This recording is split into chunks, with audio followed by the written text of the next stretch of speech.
Good afternoon. On behalf of everyone at the Milken Institute, I want to welcome you to our 5th annual summit in London and to our lunch program today, which we're very excited for. So since we were last here with you 1 year ago, many of us at the Institute have been busily working on new projects.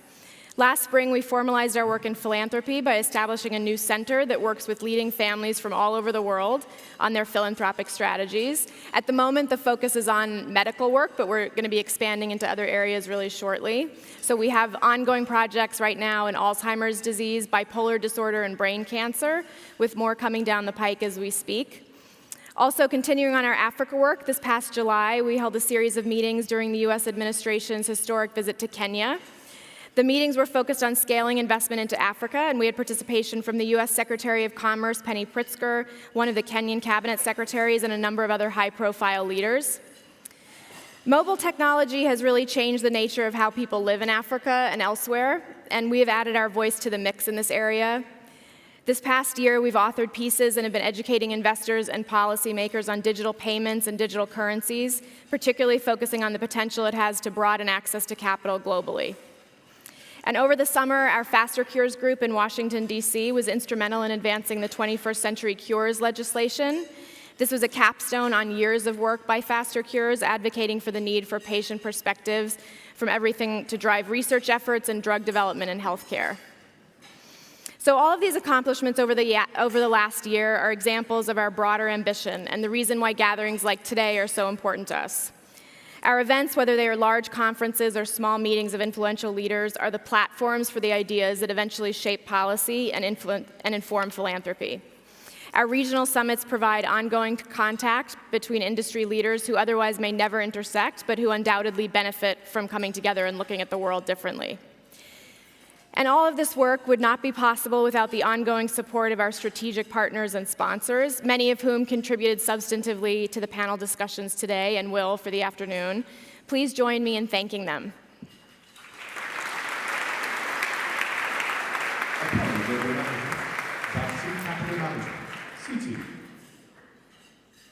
Diamond Results International, Bill and Melinda Gates Foundation, Golden Tree Asset Management, Guggenheim Partners, Jefferies, Sumner M. Redstone Charitable Foundation, Sanofi, USAID, WorldQuant, Apollo Education Group, Apollo Global Management, AR Global, Babson Capital Management, BlackBerry, CIFC Asset Management, Citi, Fitch Ratings, Gagosian Gallery, GAM, Bill and Melinda Gates Foundation, Generation Investment Management, Guggenheim Partners, Jefferies, The Jordan Company, LiquidNet Holdings, Mayo Clinic, Mondale's International, Pramerica Investment Management, Providence Equity Partners, Sanofi, Schenkman Capital, Shore Capital Group, 2 Sigma, Winton Capital Management, WorldQuant. Great. So after 5 years of holding this conference and working in the UK, we've finally taken the advice of many of you, our friends in town, and put some boots on the ground here. So James was not an easy person to find. I can say that. He really was not an easy person to find. But after an exhaustive search, I'm very happy to introduce you to our new head of Europe. Please join me in welcoming James Morgan.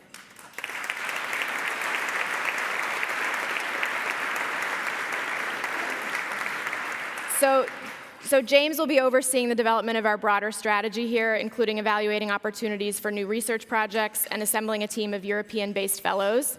And as of today, he's also in charge of raising all the money here, so I encourage you to take his calls, please. We have an exciting lunch program planned for you, but before we begin, I want to give you a bit more context on the year-round work of the Institute and why we're here today. So let's have a look at this brief video. One of the great challenges of the 21st century is, does a person feel they have a fulfilling life? You can have prosperity and only a very small percentage of a population shares in that prosperity. So prosperity to me is really kind of tied into the American dream, a chance to succeed based on your abilities, not who your parents were, not your religion, not your race, not your gender, and that access to capital will be brought to bear for you. What is the leading resource in the world? It is not money. The major asset in the world is the productivity of individuals. The Institute really looks at the interconnectedness of things. You can't have a productive workforce unless they're healthy. You can't solve disease unless you create an economy to sustain the people you've allowed to survive. Our mission is really to increase global prosperity by widening access to capital, job creation, and improving health. What makes us unique is our ability to bring together diverse individuals to really get things done. People who understand the capital markets, whether it's regional economic development, whether it's health, whether it's philanthropy broadly. We are an opportunity for a lot of industries and regions to be accessing mainstream investors from the US, and they're looking at where should they be deploying. Access to capital to those people who would otherwise not have a voice. We're nonpartisan, so we really don't have an agenda. Disease knows no boundary. Economic hardship knows no boundary. The Milken Institute, as a think tank, isn't just a think tank, it's a do tank. One of the things that we do at Faster Cures, and certainly this is part of the DNA of the Milken Institute, is convening. You can't do this one disease at a time. You need to do it in a systematic way. Rapid sharing of best practices, rapid sharing of failures, rapid sharing of tools and resources. You never know where the discovery is going to come from that ends up being the cure for sickle cell disease or for Alzheimer's disease. And I'd be willing to lay odds that it won't be from the place that's most obvious. We actually have a Center for Strategic Philanthropy at the Institute to engage people who are inclined to make a difference and often don't know where to start. Social impact investing isn't just the fact of taking the money and putting it where it can do good, but how you take that money and invest it. In 2014, we convened about 147 different events. And so whether it's a 35-person roundtable or a 3,500 global conference, we know magic can happen when you bring a variety of different people together. The conference is terrific because it has such a broad view. I see that there are people who are addressing very important problems like climate and world hunger and education. Milken sort of gets to the root of the problem. Maybe it's caused by energy, maybe it's caused by turmoil in financial markets. That I think as a military officer makes you better balanced. It's in a place like this that the CEO of an African company like me meets the CEO of an Indian company, Chinese company, or an American company, and I walk away and say, you know what? We have so many things in common. We're having trouble generating 100 million for tuberculosis vaccines, which are killing people at, over 100 times the rate. We're here trying to bring funders to the table, trying to get new ideas. It really is an opportunity for me as a chief investment officer to see what the future trends out on the horizon. What are the risks and what are the opportunities? What are the investment implications in Brazil? What are people thinking around Africa, which is a huge growth perspective for us? How is Safaricom thinking about their next stages on mobile payments and mobile wallet? What differentiates us is, first of all, the setup of the discussion. So they're all panel discussions and meant to facilitate debate. Not just policymakers, it's about the power of the private sector working with government and the nonprofit community, the civil society, to spark change. The country often looks, and the world, at wake-up calls. Where is the wake-up call? Is there a wake-up call for medicine? Is there a wake-up call for access to capital? Emerging markets. Longevity and aging. Jobs and human capital. Gender equality. World economy. Capital market development. Wellness and prevention. What we try to do is give investors the broadest perspective of different regions, different industries. To try to get people to see the world with new eyes, so maybe their own vision and their own idea of what should be done changes.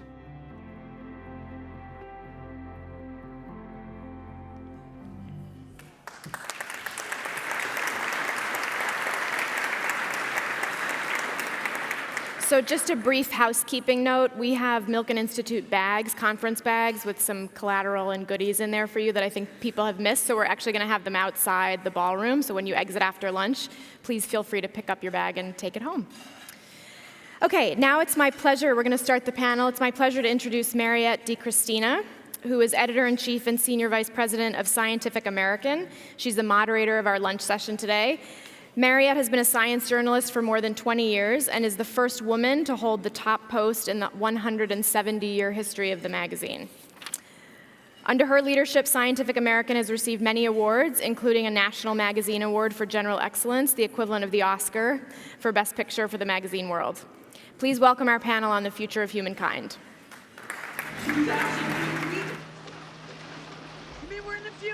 We are all interested in the future, for that is where you and I are going to spend the rest of our lives. By 2050, we should have about 9.3 billion people on the planet. The problem is that as there are more and more of us, we're changing the climate faster and faster. The 0 hour for global temperatures is 2047. At that point, climate change will lock into place. If we are the only intelligent beings in the galaxy, we should make sure we survive and continue.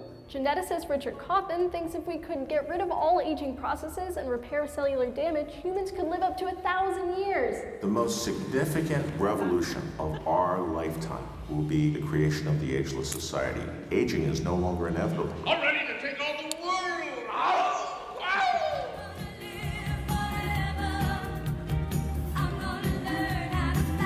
Ray predicts by the year 2045 that we will achieve immortality and be able to upload our brain into the internet. This will feel a little weird. They'll be scared at first, but once they see what the technology can do, I think that they will embrace it, and I think it will change their lives. We will reach singularity within 25 years. That's when machine intelligence exceeds human intellectual capacity. Development of full artificial intelligence could spell the end of the human race. What's the problem? I think you know what the problem is just as well as I do. As robots take over routine tasks and machinery builds our roads and manages our lives, mankind will suffer badly from the disease of boredom. That cereal is for children. Enjoy this grapefruit. Go for children. See you in the future, Mr. Powers. I just saw a heck monkey now coming over. What'd you think? Yeah, it was interesting. Kind of haunted me for a while.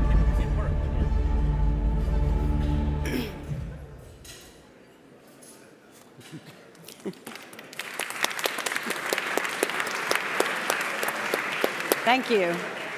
Thanks for the warm welcome. We were just trading notes on the stage here, how many of those we'd seen and what we were thinking about them.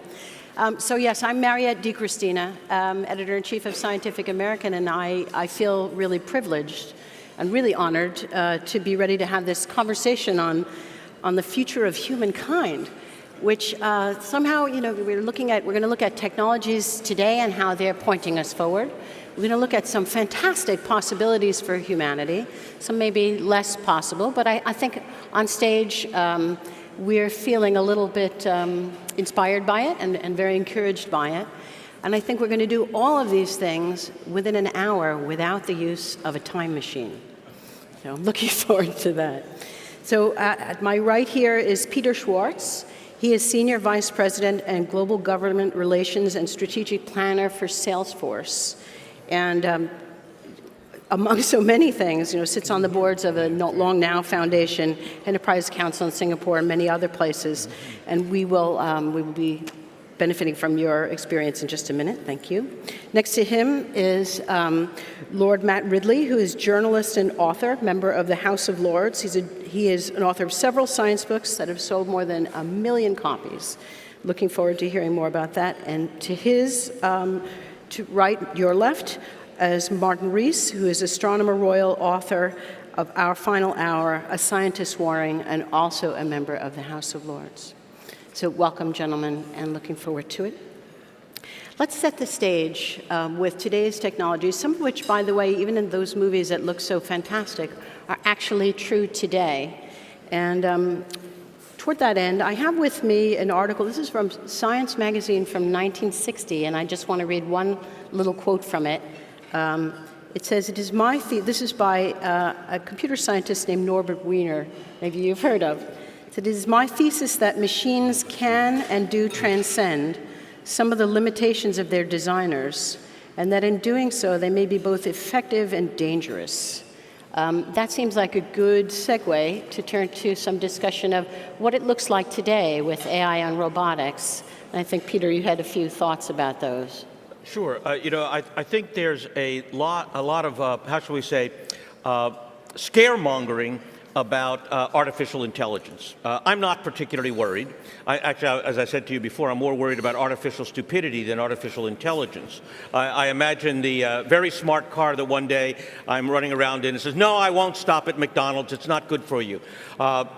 But what I really think is happening, I think that the problem of artificial intelligence in the long run is a very big problem in the sense of actually developing an AI. Understanding the human brain and trying to simulate it in a machine, I think, is an enormous challenge that will take us many, many decades. I think we'll eventually get there. I think in the near future, it's little AI, little bits of intelligence in lots of places that take the friction out of many processes. So I think we're going to see a gradual movement toward ever smarter machines, but it won't be in one big leap of a great big smart brain embedded in a computer. That and the fear associated with the machines taking over, I think, is a very distant prospect. Can I come in? I wish you would, because you just had me in thinking of evolution of things. Please go ahead. Well, if you look at human society, in what really makes us intelligent is collaboration and cooperation. It's not the fact that we have a big brain, but the fact that we divide labor amongst ourselves, and so we combine to make things that we don't even understand how they work. You know, most of the technologies you and I possess, we couldn't make from scratch, and that's because of collaboration. And I think the same is true of machine intelligence. In other words, the really smart stuff is going to happen between machines, not within machines.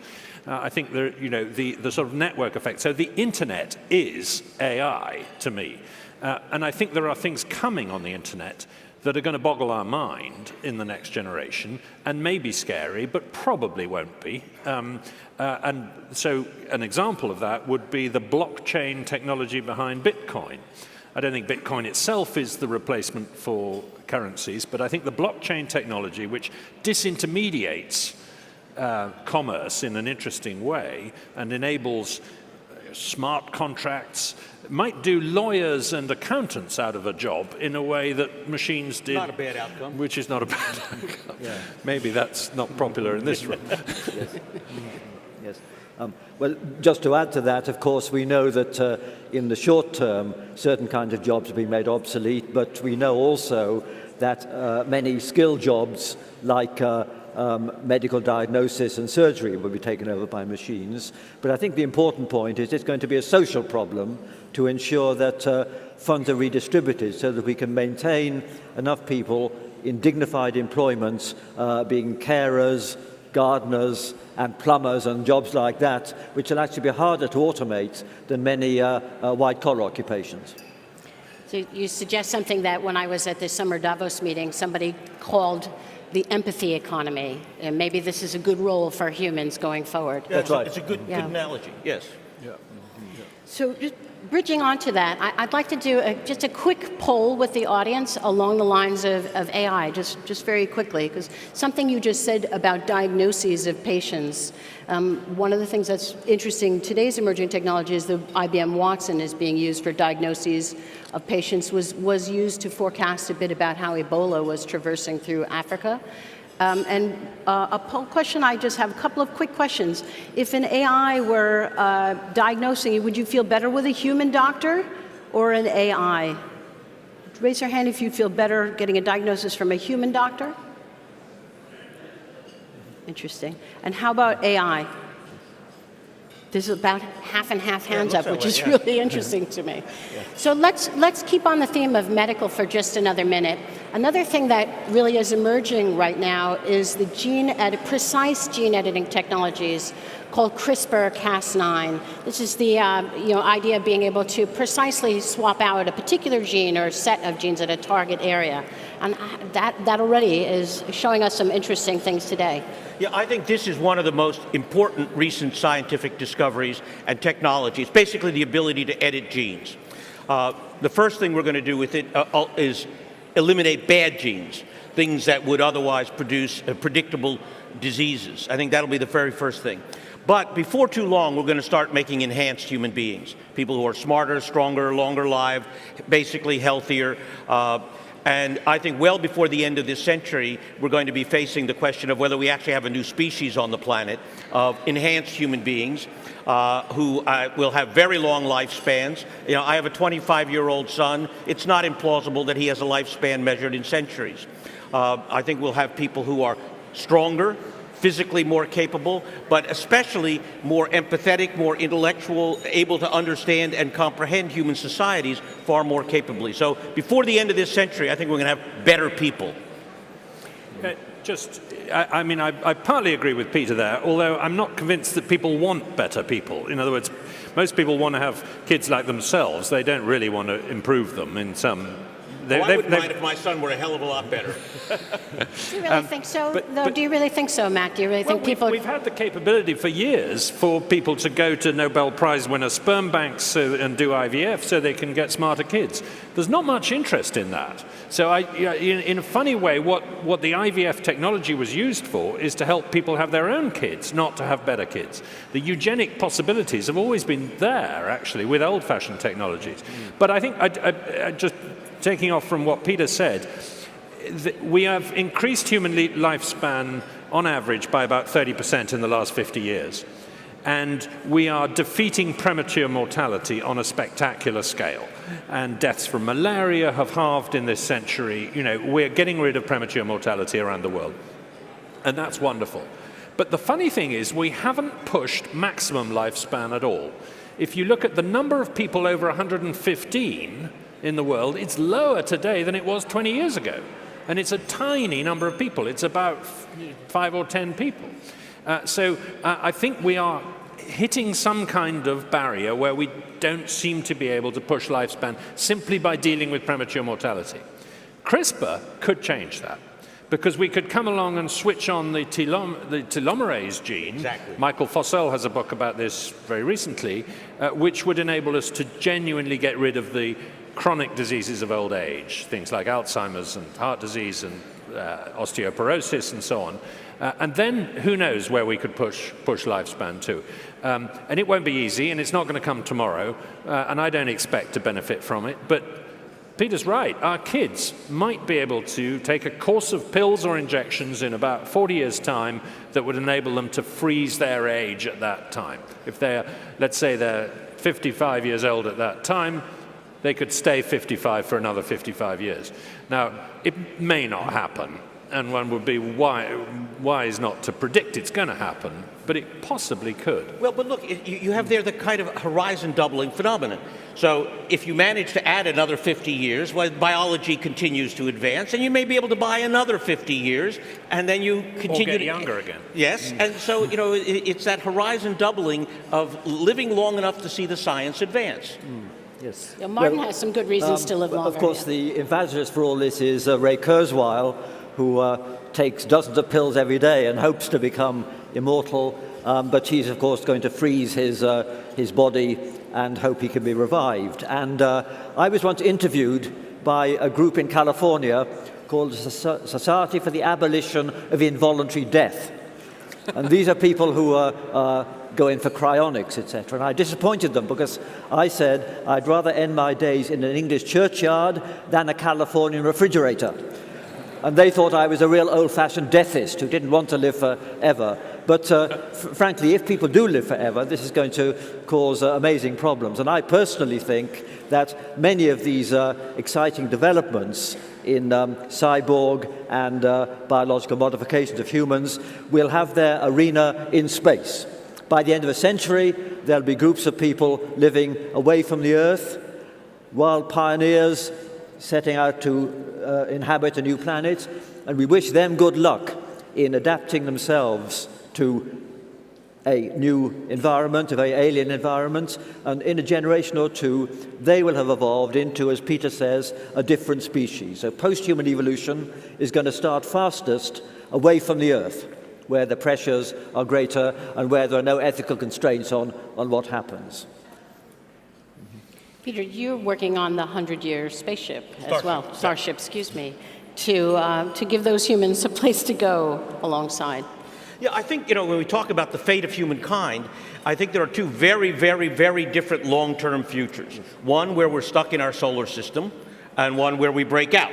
The truth is, our solar system actually isn't all that interesting. If you haven't seen the film The Martian, it's a must-see. I love it.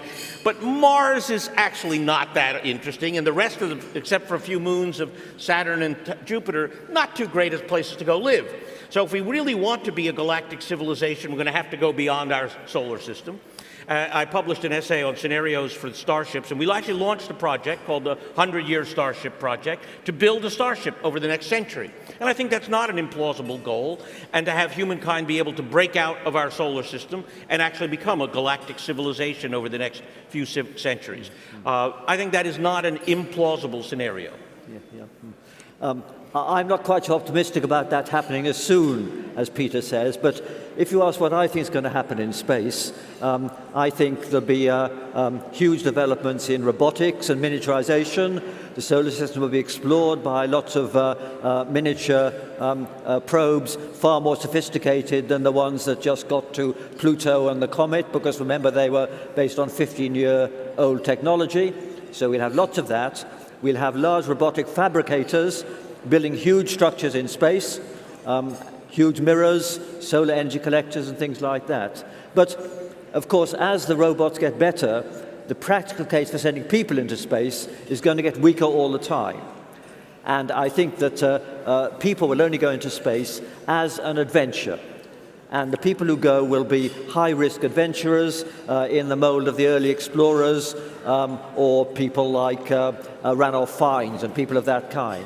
And I think we will wish them good luck. And they will establish a small colony on Mars. This will happen within the next few decades. Elon Musk, of course, who is going to launch people into orbit quite soon, he has said that he hopes to die on Mars, but not on impact. And he's now only 44, and he might actually make that. And so that's going to happen, and they will be eventually a new species, because they will use all these techniques to modify themselves. Going beyond the solar system, of course, is going thousands of times further away, and that can't be done in a present human lifetime. So that is to be done after the lifetime has been hugely extended, or by some kind of post-humans. And although I think there'll be people wanting to go to Mars, there won't be many people wanting to embark on this endless journey to the stars, at least until we know there's something interesting out there. Because we know about Mars, we will know in about 10 or 20 years whether any of the Earth-like planets orbiting other stars have any life on them, maybe even some intelligent life. That's a very exciting thing.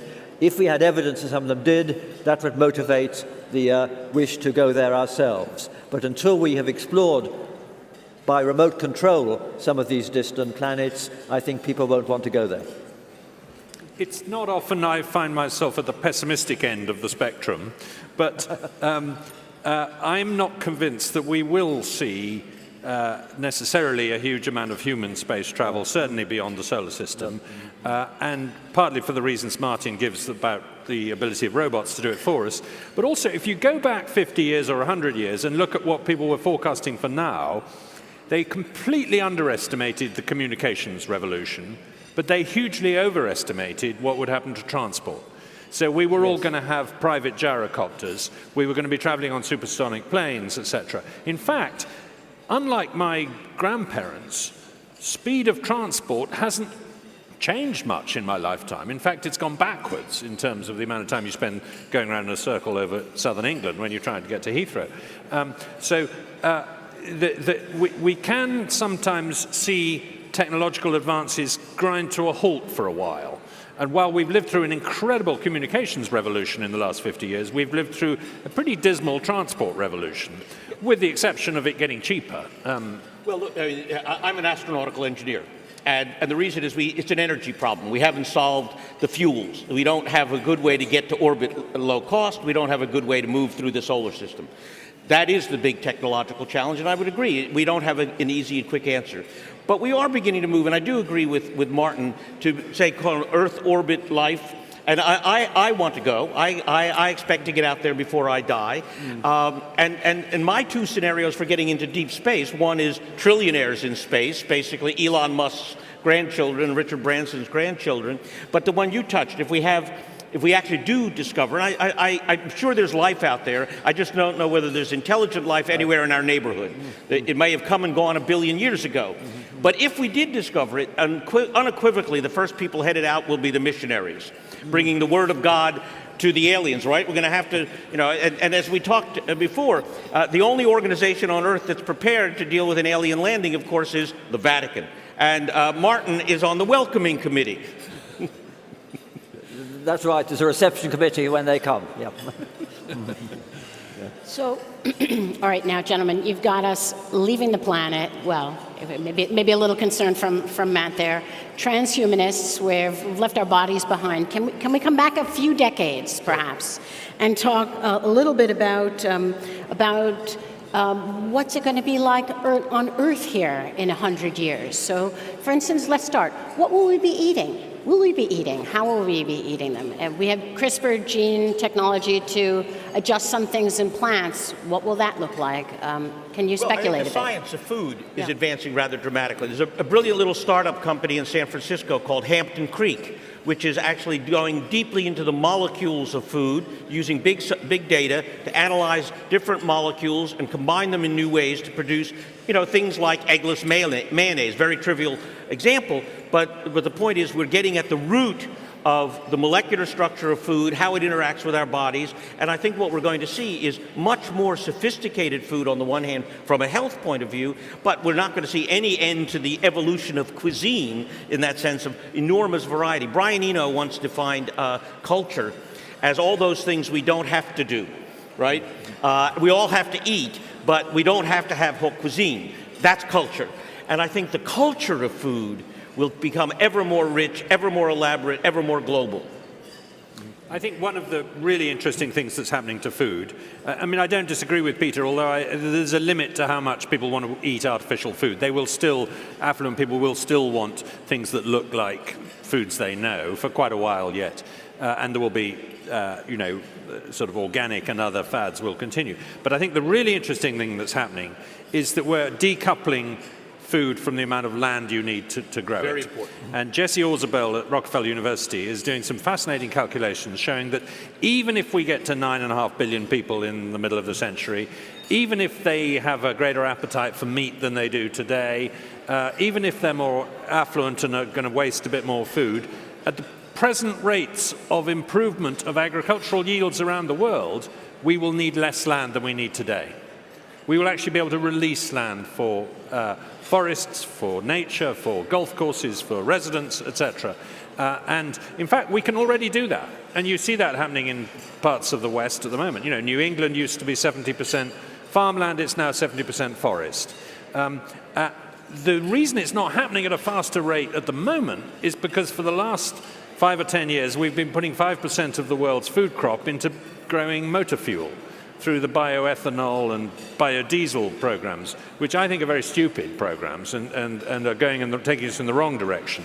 But that is disguising an incredible improvement in yields. And once you see drought-resistant crops, nitrogen-efficient crops, precision farming reaching people in Africa as well as the West, you're going to see an enormous improvement in yields, and food is going to be very cheap and very available for everybody. Now, I might be wrong, but that's my optimistic One bit of the take. science that will make a difference is changing the digestive process of cows so that they don't produce as much methane as they do today. That's one of the big sources of methane and climate change. So the biology, what we'll do with CRISPR is modify cows' digestive tracts to reduce the methane output.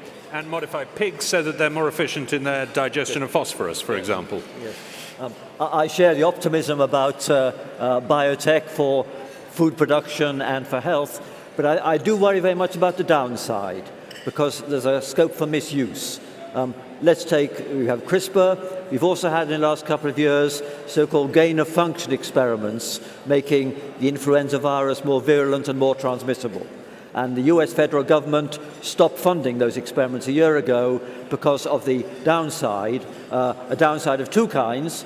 First, the technique is potentially dangerous if misused, and secondly, these viruses may escape from the lab.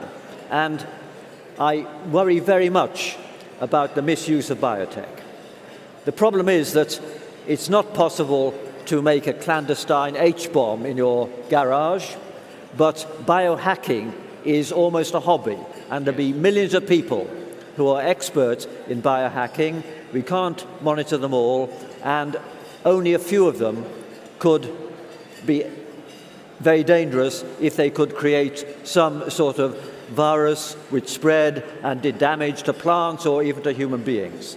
And this is something which is going to be very hard to control. So bioerror or bioterror, I think, is going to be one of the major concerns of all governments in the next 10 or 20 years. And I don't see an easy way to deal with it.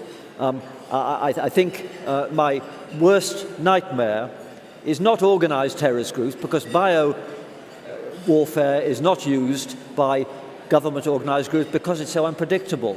But we know there are some fanatics who think there are too many human beings in the world. Just one person like that, with bio expertise, could decide, well, let's kill off as many as we can. And that could be a global catastrophe with a technique that may exist 10 or 20 years from now. And my worry is, I don't see how we can guard against that. There'll be a growing tension between security and privacy and liberty because of these techniques. And just as is already the case with cyber, bio is going to allow a small group to be hugely empowered and therefore cause such a downside that we need to guard against it, even if it's improbable. So that's my main nightmare for the next 20 years. The reason, Martin, why I don't fully share your pessimism there, though of course you're right that we should be concerned, is because Mother Nature has been trying to trip us up in this way for thousands of years. She is doing a gigantic experiment every minute of every day to try and find a virus that can crack our defenses and bring us down. And on the whole, we're getting better at beating her. On the whole, we're one step ahead of her. Ebola was a good example of a very nasty attack on our species by, if you like, a bioterrorist. It happened to be Mother Nature rather than an individual, but it's the same. If someone attacked us in that way, dealing with it would be like dealing with an Ebola outbreak or a bad flu outbreak. Yes. It's not going to be trivial, but it's not necessarily a battle we're going to lose. And besides, it's going to be quite hard for these nasty people, to keep it under wraps. They're going to have to recruit some very high-powered biotechnologists, and we're going to get wind of that pretty easily, I think. Yes, it's going to become easier, I think, to do this, but I do worry about getting more vulnerable, because let's just think about natural pandemics. They can spread around the world in a few days through air travel, and I also worry that society is more fragile. In the 13th to 14th century, the Black Death killed a third of the population, and everyday life in villages went on. I think that if we had an epidemic that threatened even 0.1% of the population, there'd be a societal breakdown, because once the number of cases became too large for hospitals to cope with, there'd be panic and societal problems. So I think society, especially in the developed world, is very fragile to a pandemic, even if the proportion of people affected is far less than it was in the case of historical epidemics. So that's another thing that concerns me about the fragility of society. Maybe we agree that social media are the problem then, because that's how the panic will spread. Well, of course, social media can spread panic and rumor at the speed of light. And, of course, I think an interesting social science question in many contexts is whether this is a good thing or a bad thing, because in some disaster scenarios, you can spread information about what to do by social media, but at the same time, panic and rumor can be spread. So I think it's a very important social science issue to ensure that the fact that everyone has mobile phones does mean that we can handle pandemics better, not worse. And of course, in the case of the SARS epidemic, we were lucky that it was confined to places where they could cope fairly well. If it had got to one of the mega cities of the developing world, it might have been a different story. Well, in California, we have a system called Amber Alert, which if a child is kidnapped and it becomes reported, instantly what happens is every cell phone in the state rings and it says, Amber Alert, here's the driver's license of the car that took the kid. Just happened about 2 weeks ago. Wow. And so we are already beginning to use the communication technologies to motivate and mobilize human social capacity to solve instantaneously problems of the sort you're describing. And I think what that illustrates is that the good guys can use the open internet in a way that the bad guys can't. And that was brought home to me when I got a computer virus on my computer, and it was very easy to go on the internet and find the latest up-to-date chat about how to deal with that virus, whereas the bad guys couldn't have a chat room that was open to everyone about how they were making the virus worse, because that would defeat the purpose. So I do think that transparency of the internet is actually a good thing rather than a bad thing. I do think it is a good thing. I also think that with the evolution of social media, all of us have a 24/7 platform, right? A kind of an equal one. And an interesting parallel I've been seeing is companies that are analyzing or learning to analyze through the use of big data and other tools how that communication is going. Is it true communication? Is it right? Because once you can begin to spread Amber Alerts, are they accurate ones? Or are they not accurate ones? How is that medium used? And for people who often will point to traditional media such as the one that I represent, our ability to shift public conversation is at a low in the past 100 years, I would say, because now the platforms are more universally used. So that's both good in that it can enable us to find more information, and tricky in that it's harder than ever for, I think, public leaders to put out singular messages that are necessarily used. Millions and millions of people can say whatever they like on various platforms, and it can be very powerful. No, I think we're moving from the era of personal computing to intimate computing. And personal computing is when you knew your computer. Intimate computing is when it knows you. We leave an enormous amount of digital exhaust everywhere. That digital exhaust is being captured, and patterns are being created. And those patterns now provide a great variety of services and capabilities that will be enormously enhancing of many people's lives.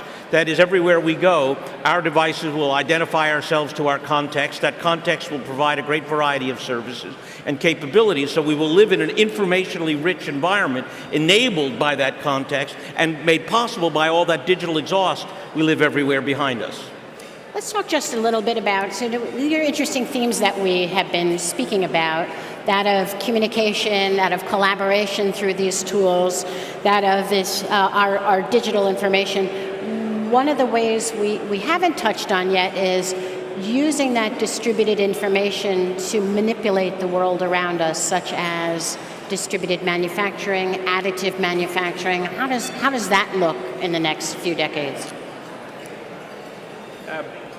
Distributing manufacturing, the Internet of Things, as it's sometimes called, I think we are arriving at a fascinating period when you will, instead of shipping something across the ocean, you will transmit it to a 3D printer and all that kind of thing, so you can have it delivered much more locally.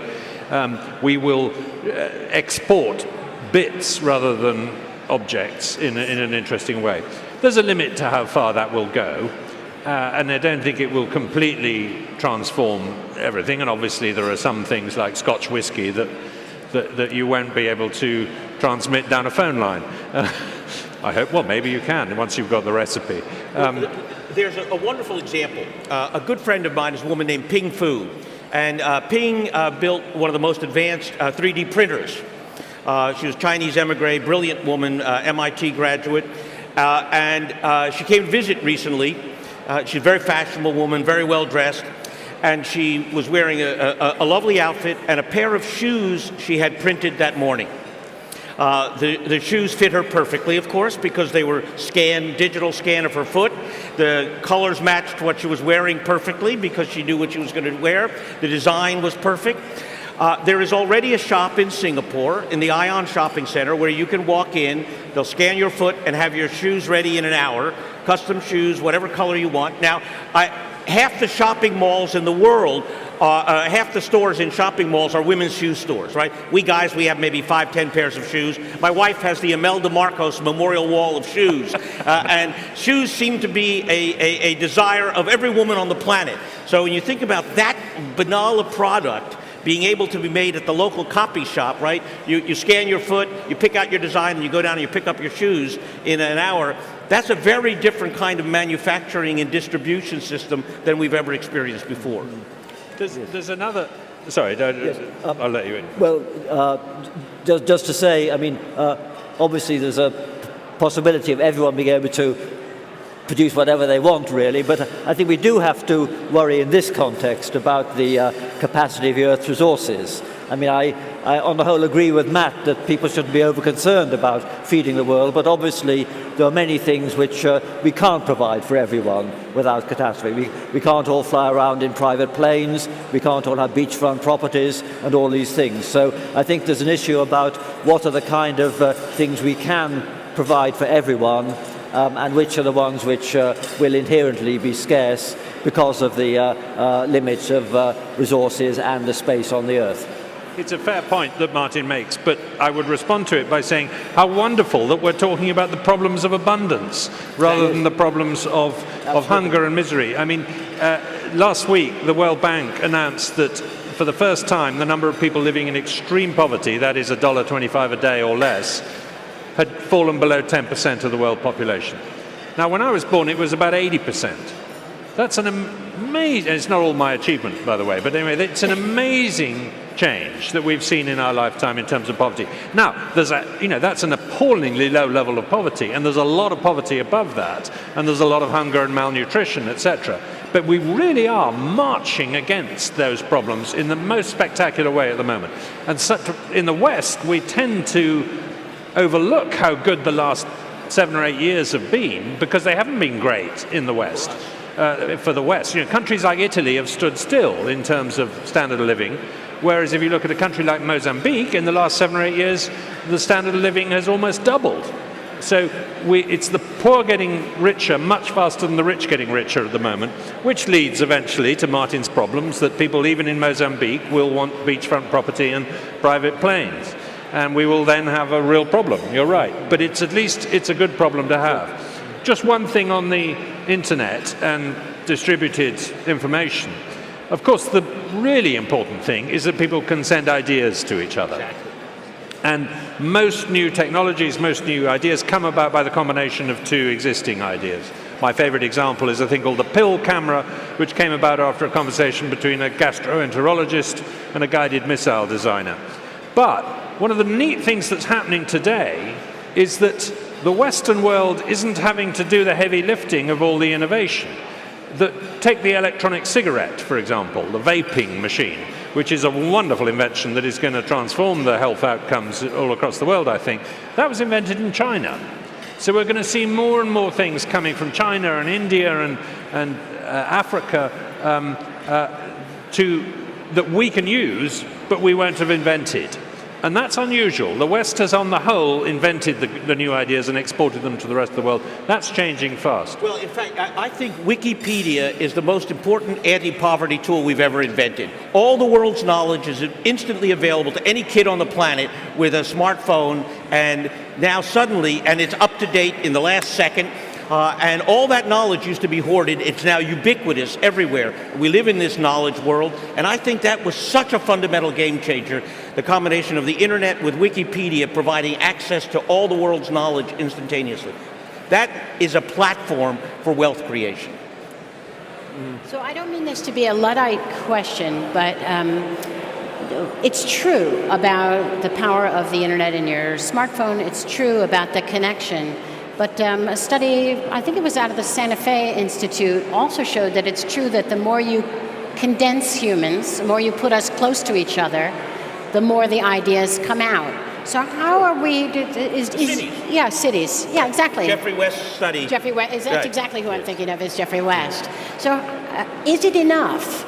All these digital connections. Look, yeah. One of the great centers of R&D now is Singapore. I'm on the board, the Research Innovation Enterprise Council of Singapore. We've spent $80 billion over the last decade building up the capabilities, attracting talent from all over the world, creating new universities, bringing the university. Cambridge is there, MIT is there, Columbia is there, are all participating. And the pace of innovation in a place like Singapore is astonishing, where you have this concentration of talent, wealth, and motivation that enables that kind of progress to move very, very fast. And how will we keep fostering that kind of, I mean, is it a matter of just getting people together? Is it a matter of, I mean, there are certain hurdles that we have to cross. You mentioned the energy problem, for instance. We can conceive of things that we may not have enough power to get ourselves there. How do we find our way past those barriers, and what are those barriers? I didn't hear that. Energy. Energy. Well, I think, as Peter hinted at early, the availability of energy is absolutely crucial to civilization. And if you look at the correlation between the amount of energy available per head and wealth and prosperity, it's a very tight correlation. So most Africans have relatively little energy available to them. And of course that means they can't amplify their productivity in the same way that you can if you've got lots of energy. So I think there's no point in saying that people can do with less energy. What we should be talking about how to get maximum amounts of energy to people. The question is how to do that in a way that is affordable and clean. And that is quite a taxing problem at the moment. And there is no doubt that energy costs have tended to go in the wrong direction. They've come right again in the last couple of years, but they are not going down at the rate at which information costs are going down, for example.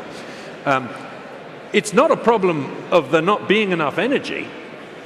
There's tons of fossil fuels to keep us going all century if we want. There's tons of nuclear to keep us going all century. It's a problem of how to make it affordable and how to make it clean.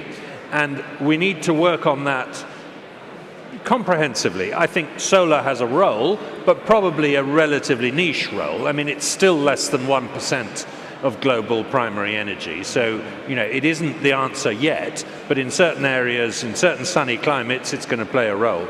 I think new forms of nuclear are, in the end, the most important thing that we've got to come up with in the next century. But meanwhile, we have got gas. We've got huge amounts of gas. The shale gas revolution has been a huge game changer, and we shouldn't turn our back on it, as we're doing in Europe, I'm sorry to say, because I do think it's a very good low-ish carbon bridge to a nuclear future. I agree completely with everything you said. And you think, I'm sorry, Martin, did you have something? I think the one thing that most people could agree on is that we need to enhance the level of R&D into all forms of clean energy, energy storage, and grids. And the clean energy, I think solar is the best bet. I would also include fourth generation nuclear, because remember that the nuclear designs being deployed now are 40 years out of date. So I think we ought to prioritize public and private funding of all these, because the faster we can develop the research, the faster will the costs of clean energy come down so as to be competitive with fossil fuels. And until the price is competitive, then we can't decently ask the Indians and the Africans who are going to need more power to forego coal-fired power stations. We've got to bring down the costs, and I think that's very important. But I think since this relates to the issue of climate change and all that, I'd like to make one point, which I think also is fairly uncontroversial. The attitude that people have towards climate policy and the extent to which they prioritize it depends partly, obviously, on their assessment of the science, just how steeply they think the temperature is rising, but it depends even more on ethics and economics, in particular on the discount rate. I say this because I think nearly everyone would agree there'd be no climatic catastrophe, except in local regions, within 30 years. But there could be some irreversible climatic catastrophe in the 22nd century. Most people would agree on those two statements. The question is what you do about it. If you take the standard discount rate, as Lomborg and the Copenhagen Consensus do, then, of course, you write off what happens beyond 2050. That's discounted to zero. And then you decide, understandably, that the best way to help the world's poor is to do other things, not to do anything about climate change. On the other hand, if you decide that ethically we ought in this context to apply a very low discount rate and, as it were, value the lives of future generations as much as ours, not discriminate on grounds of date of birth, then you would conclude that we should pay an insurance premium now in order to remove a risk from 22nd century people. And I think that is the motivation for the standard climate policy which is being espoused by our government and many others. So it's an ethical and economic issue, and also it's linked to optimism about technology and economic growth and issues like that. And I think just to indicate how irrational people are about discount rates, let me just mention that there's one context where a zero discount rate is assumed in public policy, and this is in disposing of radioactive waste. When everyone talks about whether the depository is safe for 10,000 years. That's assuming a zero discount rate in effect. And some people take that seriously without at the same time worrying about whether we can keep the lights on in 30 years' time. So there's lots of irrationality in public policy, and the attitude towards climate change policy depends on whether you assume a sort of 4% discount rate or 1% discount rate between now and the end of a century. Martin? I'm very sorry. Voice of God here. My apologies for interrupting. Ladies and gentlemen, I know we have a few challenges with the acoustics of the room. We're going to head into the last 5 minutes or so of the panel, and I'd ask if you'd be very kind and refrain from talking just whilst the panel finishes up. Thank you very much. So I agree with what both Matt and Sir Martin said. I think it's important to recognize that I think the biggest threats we face actually as a civilization are the combination of climate change and conflict. That is, climate disruptions that lead to conflict. For example, the Mekong River flows through 6 countries that all depend upon it. If the Himalayan glaciers begin to disappear, that water begins to diminish. And the opportunity for conflict between China, Laos, Vietnam, Cambodia is enormous. So I think these two are coupled threats, and therefore the best way to achieve peace in the long run is to solve the climate problem in the short run. And I think Matt was absolutely right. I think fundamentally the answer is nuclear power and the new technologies, and including the new technologies that actually use nuclear waste as a fuel to extract more value out of it and leave much less waste behind as a result. And those technologies are imminent, I think. Mm-hmm. So nuclear fission, not fusion, nuclear because fission, there's a lot of work we don't fusion have the physics yet for fusion. Yeah. I don't entirely agree with my two panel members on this, because I think personally that if the danger of imminent climate catastrophe was high, then yes, you're absolutely right. We should pull out all the stops, and it doesn't matter how many eggs we break to make the omelette to get there. But if the danger is actually quite low, and I think it is, that there will be climate catastrophe within the next 80 or 100 years, then I think we've got to be very careful not to do things today that will do more harm than good. And I think we are doing that already. We're doing things that do more harm than good. We're taking 5% of the world's grain crop and turning it into motor fuel. Well, that is probably starving 200,000 people a year by putting up the price of food higher than it would have been and putting pressure on rainforests.